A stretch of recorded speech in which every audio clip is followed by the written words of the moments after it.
बघा आता सुरुवात करताना रिसीट पासून सुरुवात करायची. रिसीटचा टू बॅलन्स ब्रॉट डाऊन आला का नाही, हा बॅलन्स प्रिव्हियस इयरच्या बॅलन्स शीटला जायचा आहे. मग आपण प्रिव्हियस इयरची बॅलन्स शीट इथं मी बनवायला लावली बघा, मागच्या वर्षीची बॅलन्स शीट. कशासाठी?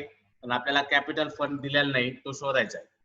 मग कॅपिटल फंड दिला नसेल तर आपल्याला प्रिव्हियस इयरची बॅलन्स शीट बनावं लागते. मग त्याच्यामध्ये घ्या कॅश ऍट बँक.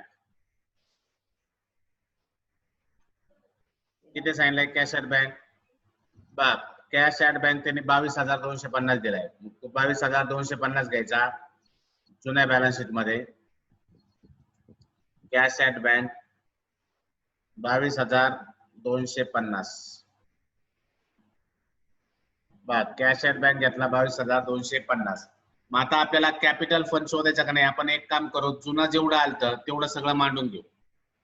मग आता मांडताना बघा, हा जो बँक बॅलन्स ब्रॉट डाऊन आहे हे मागच्या वर्षीचं बॅलन्स शीटला असतं, म्हणून ते इथं सुरुवातीला ओपनिंग म्हणून घेतलं. आता यांनी इथं आउटस्टँडिंग सांगितलं बघा, मागच्या वर्षीचे आउटस्टँडिंग सबस्क्रिप्शन किती सांगितलेत? 8,000. हे 8,000 रुपये 16-17चं आउटस्टँडिंग होतं, ते ह्या वर्षी मिळालं. मग हे 16-17चे पैसे आउटस्टँडिंग हे मागच्या वर्षीच्या पुढे असायला पाहिजे, ऍसेटला पाहिजे. जसं चालू वर्षाचं आउटस्टँडिंग आपण चालू वर्षाच्या ऍसेटला दाखवतो, तसं मागच्या वर्षीचं आउटस्टँडिंग सबस्क्रिप्शन जे असेल ते मागच्या वर्षीच्या ऍसेटला असेल. म्हणून ते 8,000 रुपये आपण जुन्या बॅलन्स शीटला पण घेतले. ठीक आहे. आपण काय करतोय, कॅपिटल फंड शोधण्यासाठी जुनं जे आहे ते मांडतोय जुन्या बॅलन्स शीट मध्ये. म्हणजे एकदा कॅपिटल फंड आला म्हणजे ते जुन्याकडे जायचे विषय राहणार नाही. मग आपण बघा आता काय काय घेतलं जुन्या बॅलन्स शीटला. हा जो सुरुवातीचा टू बॅलन्स ब्रॉट डाऊन असतो 22,250 तो घेतला. त्यानंतर इथं आपल्याला सांगितलं त्यांनी 16-17चे 8,000 मिळाले. म्हणजे याचा अर्थ हे 8,000 रुपये मागच्या वर्षीचं आउटस्टँडिंग होतं, हे पण जुन्या ऍसेटला दाखवलं आउटस्टँडिंग सबस्क्रिप्शन. त्यानंतर हे जे सुरुवातीचं 1 नंबरचे ऍडजस्टमेंट आहे बघा, 1 नंबरच्या ऍडजस्टमेंट मध्ये asset and liability 1 April 2017 were as follow. Outstanding subscription 10,000 सांगितलं. किती सांगितलंय? 10,000. मग इथं 8 नाही, आपल्याला 10,000 घ्यावं लागतील. इथे किती घ्यावं लागतील? 10. 10 पैकी वरती 8 मिळाले असं त्याचा अर्थ आहे. बघा त्यांनी आपल्याला सांगितलंय आउटस्टँडिंग सबस्क्रिप्शन हे 10,000 होतं. 10,000 पैकी आपल्याला किती वसूल झाले? 8,000. तरी 2,000 बाकी. मग ते आता सबस्क्रिप्शनच्या ऍडजस्टमेंटच्या टायमाला सोडू. आता फक्त एवढं लक्षात ठेवा, जुन्या बॅलन्स शीट आपण बनवतोय कॅपिटल अकाउंट शोधण्यासाठी. त्यासाठी हा टू बॅलन्स ब्रॉट डाऊन 22,250 तो घेतला. आउटस्टँडिंग सबस्क्रिप्शन आता हे न घेता हे घ्या खालचं, कारण हे महत्वाचं आहे. त्यांनी खाली ऍडजस्टमेंट मध्ये दिलंय की जुना बॅलन्स ओपनिंग बॅलन्स 10 होता, 10 पैकी वरती 8 मिळाले म्हणून आपण 10 घेतले. त्याच्यानंतर मशिनरी घ्या 50,000. मशिनरी जाईल ऍसेटला 50,000. आपण जुन्या बॅलन्स शीटला फक्त मानतोय. माझ्यासोबत तुम्ही मांडून घ्या, कारण आपल्याला हे वर्किंग नोट मध्ये करावं लागतं. मशिनरी नंतर इन्व्हेस्टमेंट आलाय बघा,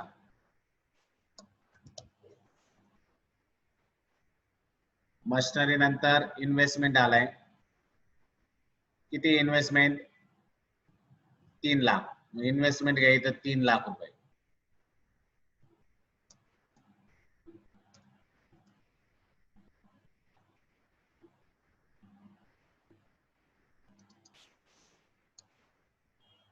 बा इन्व्हेस्टमेंट बा जो 1 नंबरच्या ऍडजस्टमेंट मधून आउटस्टँडिंग सबस्क्रिप्शन 10,000 घेतला आपण ऍसेटला. मशिनरी घेतली 50,000 ऍसेटला. आता हे जे बिल्डिंग फंड आहे हे लॅबिलिटीला जात असतं. बिल्डिंग फंड कुठे जातं? लॅबिलिटीला. म्हणून लॅबिलिटीला घ्या बिल्डिंग फंड.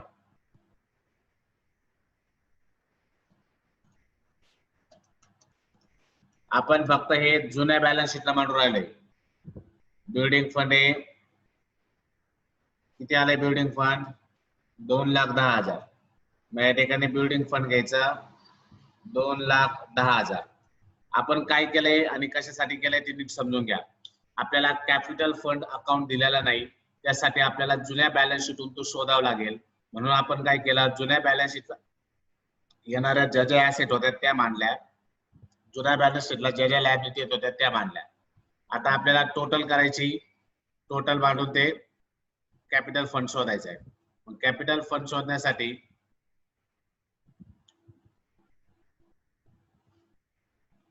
बघा आता टोटल करायची.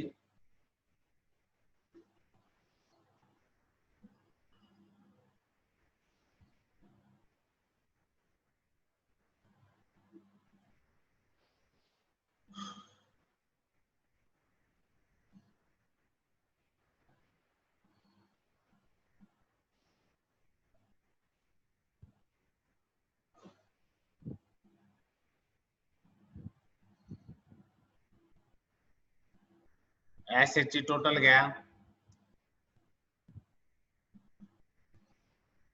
दोन्ही साईडची टोटल करा.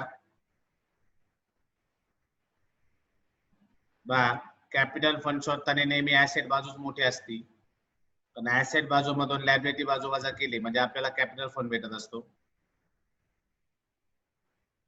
मग आता टोटल बघा, हे 3,50,000, 3,60,000, 3,80,000, 3,82,250, 3,82,250. त्याला आपला कॅपिटल फंड 3 लाख, इकडचा ऍसेटची टोटल आली 3,82,250. ती दोन्ही इकडे मांडा, 3,82,250. आता या 3,82,250 मधून 2,10,000 गेले तर मग निघाला आपला कॅपिटल फंड.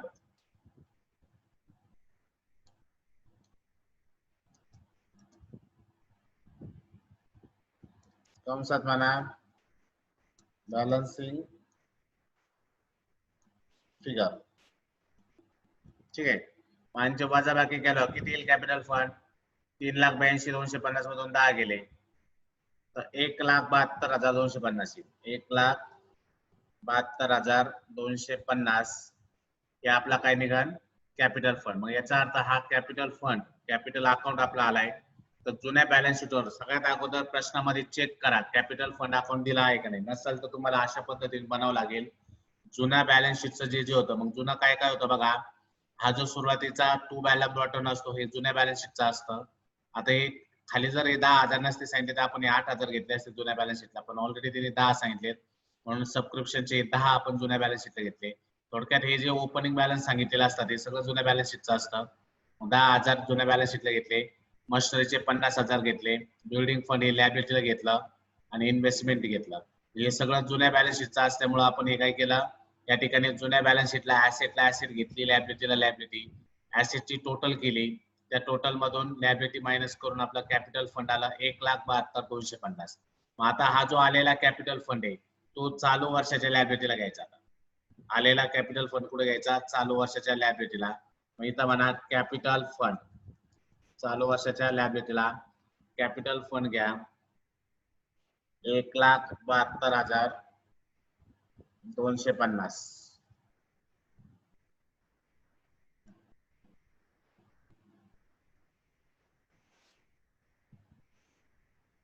1,72,250. बघा हा जो कॅपिटल फंड आपण शोधलाय तो कॅपिटल फंड आपण कुठे घेतलाय? चालू वर्षाच्या लायबिलिटीला. मग आता इथून पुढे आपल्याला जुनं बघायची गरज नाही, आता डायरेक्ट चालू आपलं बॅलन्स शीटचं पाहणं. बघा आपण सुरुवात करताना कुठून गेलते? रिसीट पासून. तर रिसीटचा पहिला बॅलन्स होता तो जुन्या बॅलन्स शीटला घेतला. आता सबस्क्रिप्शन, पहिल्यांदा सबस्क्रिप्शन हे इन्कमला मांडा. सबस्क्रिप्शन कुठे मांडा? इन्कमला. म्हणून इथं जाईल सबस्क्रिप्शन इन्कमला. इथे येईल टू सबस्क्रिप्शन. त्याचा जो बॅलन्स आहे तो इनरला घ्या. किती आहे सबस्क्रिप्शनचा बॅलन्स? 72,000. सबस्क्रिप्शनचा बॅलन्स आपण घेतला इन्कमला. आता ऍडजस्टमेंट नुसार 2 मिनिटं इकडे लक्ष द्या काय सांगितलंय. आता हे जे कंसात सांगितलंय ऍडजस्टमेंट मध्ये जर तुम्ही बघितलं तर मागच्या वर्षीचा आउटस्टँडिंग सबस्क्रिप्शन हे 10,000 होते. म्हणजे मागच्या वर्षी लोकांनी 10,000 दिले नव्हते. आपण ज्यावेळेस लोकांना मागायला गेलो त्यावेळेस त्यांनी आपल्याला 10,000 रुपये दिले नाही. पण ज्यावेळेस आपण ह्या वर्षी मागणी केली त्यावेळेस लोकांनी 10 पैकी 8,000 आपल्याला आणून दिले. ते 8,000 हे 72,000 मध्ये इन्क्लूड आहे असं त्यांचं म्हणणं आहे. मग आता या ठिकाणी आपल्याला 2 इफेक्ट करावे लागतील. एक तर 10,000 मागचे आउटस्टँडिंग होते, 10 पैकी किती मिळाले? 8. म्हणजे किती उरले रे? 2,000 आउटस्टँडिंग आपलं बाकी. त्याचा इफेक्ट आपल्याला ऍसेटला करावा लागेल. बघा 10,000 आपल्याला भेटायला पाहिजे होते मागच्या वर्षीचे. 10,000 पैकी फक्त मागच्या वर्षीचे किती मिळाले पैसे? 8,000 आपल्याला मिळाले. म्हणजे याचा अर्थ 2,000 रुपये आणखी येणं बाकी आहे. मग त्याचा इफेक्ट आपण चालू वर्षाच्या ऍसेटला आउटस्टँडिंग सबस्क्रिप्शन 16-17 म्हणून 2,000 दाखवणार. दुसरी गोष्ट, हे जे 8,000 मिळाले ते 8,000 सेपरेट दिले असते तर आपण घेतले नसते. पण तीच 8,000 कशात इन्क्लूड आहे? या 72,000 मध्ये इन्क्लूड आहे. मग आपण इन्कमला ह्या ठिकाणी दाखवताना आपण 72,000 दाखवले, पण ऍक्च्युअल ह्या वर्षीचे आपल्याला मिळालेले पैसे 72 आहे का? नाही, कारण 72 मध्ये 8,000 हे मागच्या वर्षीचे. मागच्या वर्षीचे पैसे असेल तर ते आपण काय करतो, मागच्या वर्षीचा आउटस्टँडिंग म्हणून लेस करतो. मग त्याला आउटस्टँडिंग 2016-17 प्रिव्हियस इयरचा आउटस्टँडिंग असल्यामुळं आपण ते 8,000 रुपये या ठिकाणी काय करणार, लेस करणार. प्रिव्हियस इयरचा आउटस्टँडिंग 8,000 रुपये आपण लेस केले. लेस केल्यानंतर बघा 72 मधून 8 गेले, 72 मधून 8 गेले 70 आणि 6 गेल्यावर 64,000. किती राहतील खाली? 64,000. 72 मधून 8 गेल्यावर खाली राहिले 64,000.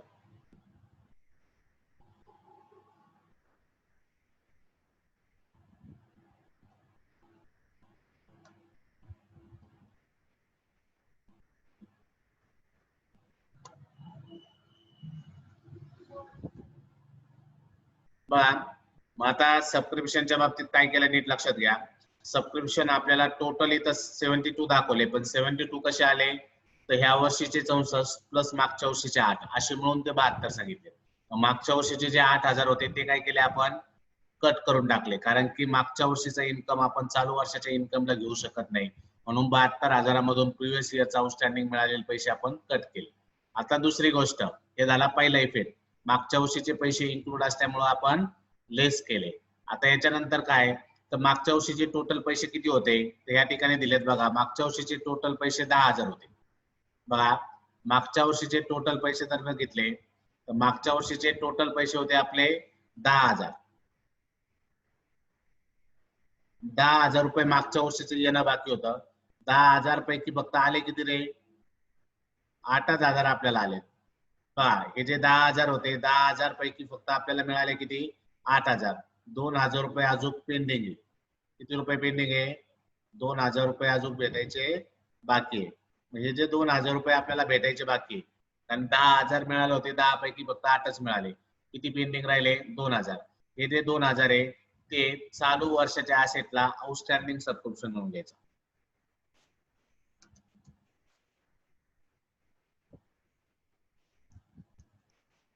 चालू वर्षाच्या ऍसेटला आउटस्टँडिंग सबस्क्रिप्शन तिथे दाखवा 2016-17. बघा किती रुपये? 2,000. मग आता या ठिकाणी नीट लक्षात घ्या इफेक्ट कसे केलेत आपण. या ठिकाणी आपल्याला कळालं होतं की जुन्या बॅलन्स शीटला 10,000 रुपये येणं बाकी होतं. आउटस्टँडिंग सबस्क्रिप्शन 10 होतं. 10 पैकी आपल्याला 8 मिळाले, ते याच्यात इन्क्लूड असल्यामुळे ते आपण लेस केले. आणि उरलेले जे 2,000 जे भेटायचे राहिले ते आपण चालू वर्षाच्या पुढे दाखवले, ऍसेटला दाखवले. मग अशा पद्धतीने आपण प्रिव्हियस इयरच्या आउटस्टँडिंगचे 2 इफेक्ट केले. जे मिळाले ते इन्कम मधून लेस केले, पहिला इफेक्ट, आणि जे भेटायचे राहिले ते परत ऍसेटला दाखवले आउटस्टँडिंग सबस्क्रिप्शन म्हणून. ठीक आहे, फक्त साल दाखवलं 2016-17. ठीक आहे.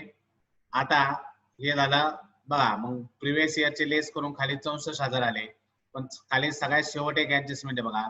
Outstanding subscription for the current year was 6,000. चालू वर्षाचं सुद्धा आउटस्टँडिंग या ठिकाणी आपल्याला दिलंय. चालू वर्षाचं आउटस्टँडिंग किती दिलंय करंट इयरचं? 6,000. मग हे जे चालू वर्षाचं आउटस्टँडिंग आहे या चालू वर्षाच्या आउटस्टँडिंगचे आपण 2 इफेक्ट करतो. पहिला इफेक्ट करतो इन्कमला ऍड. हे चालू वर्षाचं आउटस्टँडिंग असल्यामुळे काय करणार? इन्कमला ऍड. इथल्या 2017-18.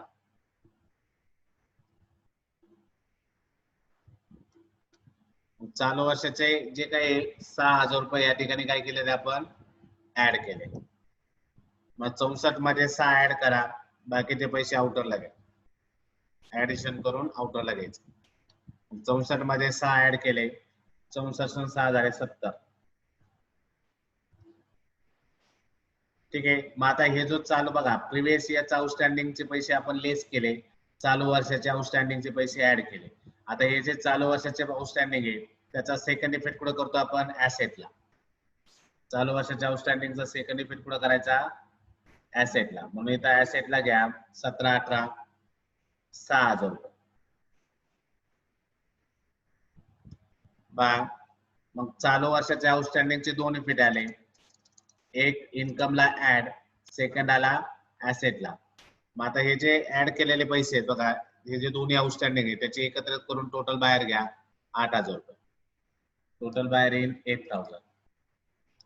मग या ठिकाणी सबस्क्रिप्शनच्या आपल्या पूर्ण ऍडजस्टमेंट झाल्या बघा. सबस्क्रिप्शन आपण रिसिप्टला होतं ते इन्कमला घेतलं 72,000, त्याच्यात प्रिव्हियस इयरचे 8,000 ऍड होते ते लेस केले, खाली राहिले 64. मग आपल्याला कळलं होतं प्रिव्हियस इयरचे टोटल 10 आहे, 10 पैकी 8च मिळाले, म्हणून उरलेले 2,000 परत पुढे दाखवले आपण चालू वर्षाच्या ऍसेटला. त्याच्यानंतर आपल्याला कळलं शेवट ऍडजस्टमेंट होती आउटस्टँडिंग सबस्क्रिप्शनची.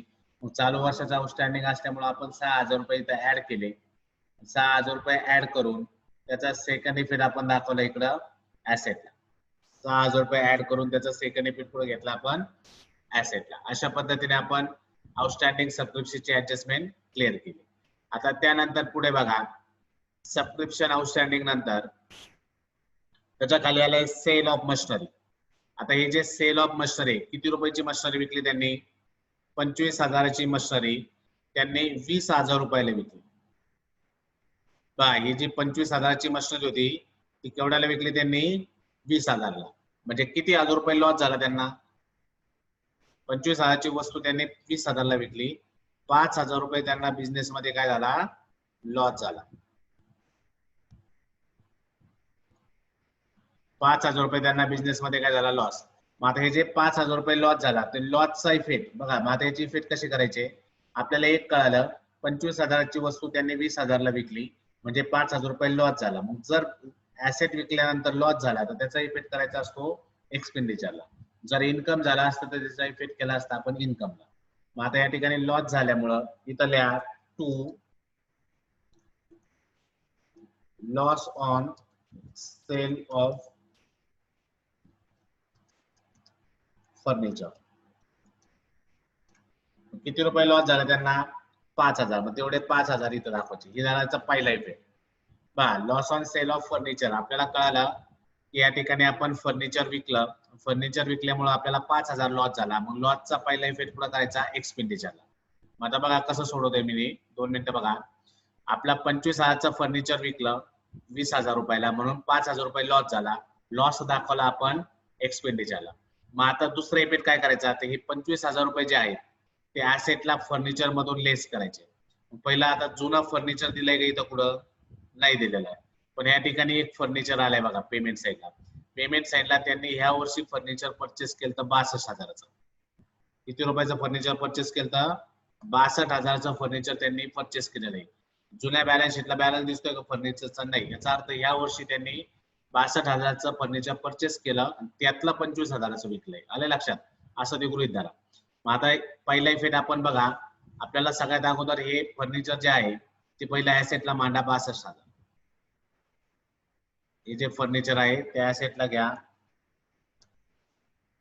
62,000. ठीक आहे. जुना बॅलन्स होता फर्निचरचा तो आपण ऍसेटला घेतला. बघा इथं आपल्याला दिला नव्हता म्हणून आपल्याला हाच बॅलन्स ऍसेटला घ्यावा लागला. आता पुढे बघा याचे दोन इफेक्ट काय करायचे? तर 25,000चं फर्निचर विकलं 20,000ला, 5,000 रुपये लॉस झाला म्हणून त्या 5,000चा इफेक्ट केला आपण या ठिकाणी एक्सपेंडिचरला. आता दुसरा इफेक्ट काय? हे जे फर्निचर विकलंय ते आता ह्या 62,000 मधून कमी होणार, कारण आपल्याकडे टोटल फर्निचर 62,000च होतं. 62 पैकी आपण 25,000चं फर्निचर विकलं म्हणून इथं म्हणा लेस सेल ऑफ फर्निचर.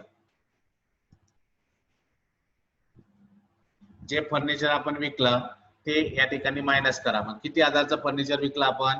25,000चं. नेहमी लक्षात ठेवा ऍसेटला मायनस करताना ही आतली किंमत घ्यायची. ऍसेटला मायनस करताना सेकंड इफेक्टला कोणती घ्यायची? आतली किंमत. मग या ठिकाणी आपण काय केलं? हे जे 25,000चं फर्निचर विकलं होतं ते आपण टोटल फर्निचर मधून मायनस केलं. टोटल फर्निचर 62,000च होतं, त्यातून 25,000 रुपये आपण काय करणार? लेस करणार. मग 62 मधून 25 गेले बघा. 62,000 मधून 25,000 गेले.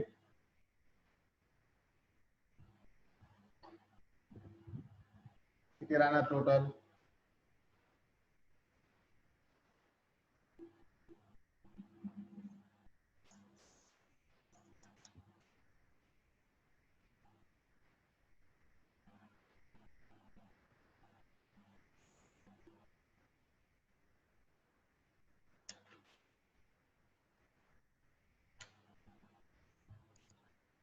सॉरी एक minute 37,000 sir. Sale of machinery मी फर्निचरवर घेतो. सेल ऑफ मशिनरी मी फर्निचरवर घेतलं. फर्निचर नाही घेता यायचं आपल्याला. इथं मशिनरी घ्यावं लागेल. काय घ्यावं लागेल? मशिनरी. हे इफेक्ट बरोबर आहे इकडचा. एक्सपेंडिचरचा इफेक्ट बरोबर आहे. फक्त फर्निचर ऐवजी मशिनरी करा. मी लक्षात नाही आलं माझ्या.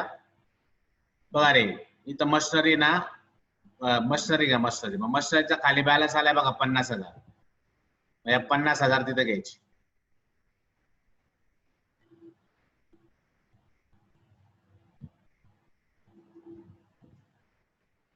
चुकून ते लक्षात नाही आलं. आता या 50,000 मधून इथं सेल ऑफ मशिनरी म्हणा. शक्यतो ते फर्निचरचं देतात. मशिनरीचे 50 मायनस करा. आता मशिनरीवर ऍडजस्टमेंट असल्यामुळं बघा 50 मधून 25 गेले. खाली आले 25,000. बघा काय केलंय नीट बघा. या ठिकाणी 25,000 ची मशिनरी 20,000 ला विकली. 5,000 रुपये लॉस झाला. म्हणून तो लॉस इथं दाखवा. एक्सपेंडिचरला म्हणा loss on sale of machinery. ठीक आहे. Loss on sale of machinery 5,000. आणि त्याचा दुसरा इफेक्ट काय करायचा? जी मशिनरी विकली ती इथं लेस करा. आता मशिनरीचा जुना बॅलन्स आपल्याला दिलेला आहे बघा. किती दिलेला आहे? तो जो 50,000 बॅलन्स दिलाय मशिनरीचा तो आपण ऍसेटला घेतला आणि त्यातून ते 25,000 लेस केले. आणि मशिनरीवर आणखीन एक ऍडजस्टमेंट आली बघा 2 नंबरची. काय 2 नंबरची ऍडजस्टमेंट? तर डेप्रिसिएट मशिनरी बाय 2,500. मशिनरी मधून 2,500 रुपये डेप्रिसिएशन आपल्याला लेस करायचंय. म्हणून 50 मधून हे 25 मायनस केले आणि तसेच खाली ठेवले. आता डेप्रिसिएशनची इफेक्ट काय येतील? पहिला इफेक्ट करायचा ऍसेटला लेस. ऍसेटला 2,500 रुपये काय करा? डेप्रिसिएशन या ठिकाणी मायनस करा. मग आता 25,000 मधून 2,500 गेले. किती राहिले पुढं? 22,500. आणि या 2,500चा सेकंड इफेक्ट करायचा एक्सपेंडिचरला. डेप्रिसिएशनचा इफेक्ट होतो एक्सपेंडिचरला. To depreciation on machinery. किती आला डेप्रिसिएशन? 2,500. ठीक आहे. पुन्हा ऍडजस्टमेंट नीट समजून घ्या. हे जे मशिनरी होती ती मशिनरी काय केली? विकली. 25,000 ची मशिनरी 20,000 ला विकली. 5,000 रुपये लॉस झाला. म्हणून त्या 5,000चा इफेक्ट आपण दाखवला एक्सपेंडिचरला to loss on sale of machinery. आणि जेवढ्या रुपयाची मशिनरी विकली त्या ऍसेटला काय केलंय आपण? जुन्या बॅलन्स मधून ते 25,000 लेस केले. ऍसेटचा जुना बॅलन्स जो होता मशिनरीचा तो आपल्याला 1 नंबरच्या ऍडजस्टमेंट मध्ये दिला होता. त्यातून घेतले 50,000. त्यातून 25,000 लेस करून बाहेर आले 25. आता जे आलेले 25,000 आहेत त्याच्यावर आपल्याला 2 नंबरची ऍडजस्टमेंट होती डेप्रिसिएशनची. डेप्रिसिएशन 2,500. म्हणून आपण काय केलं? ऍसेट मधून हे डेप्रिसिएशन लेस केले 2,500. आणि या डेप्रिसिएशनचा सेकंड इफेक्ट जातो एक्सपेंडिचरला. म्हणून एक्सपेंडिचरला लिहिलं आपण टू डेप्रिसिएशन ऑन मशिनरी. ठीक आहे. फर्निचर चुकून झालं तर माझ्या लक्षात नाही आलं ते मशिनरी तिथे. ठीक आहे. प्रोसेस सेम असते. प्रोसेस बदलायची नाही. झालंय. त्यानंतर आता नेक्स्ट डोनेशन. डोनेशन हे 55,000. पण डोनेशनच्या बाबतीत 3 नंबर ऍडजस्टमेंट सांगितली की donation received for building fund. या ठिकाणी बिल्डिंग फंड आलेला आहे बघा. बिल्डिंग फंड आलाय आपल्याला 2,10,000. मग ह्या 2,10,000 मध्ये इकडचे जे डोनेशन आहे 55,000 ते ऍड करायचं. हे जे 2,10,000 दिले त्यात हे 55,000 ऍड करा. म्हणून आता हे जो जुना बॅलन्स आहे डोनेशनचा तो इथं 2-3 ओळी सोडून खाली घ्या. Building fund.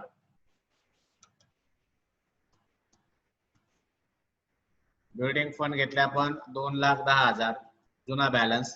आणि त्याच्यामध्ये डोनेशन आपल्याला ऍड करावं करायचंय. म्हणून ऍड डोनेशन. किती डोनेशन? तर बघा आपल्याला या ठिकाणी 3 नंबरचे ऍडजस्टमेंट सांगितलं. Donation received for building fund म्हणजे हे जे डोनेशनचे 55,000 मिळाले हे 55,000 रुपये बिल्डिंग फंड साठी आहे. म्हणून आपण काय करतोय? हे जुना बिल्डिंग फंडचा बॅलन्स घेतला आणि त्याच्यामध्ये ते 55,000 रुपये काय करणार आता? ऍड करणार. मग आता टोटल घ्या बाहेर.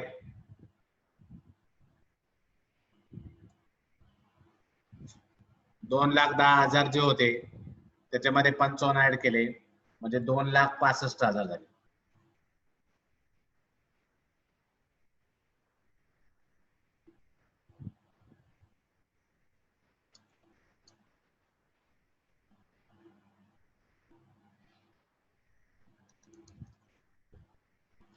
बर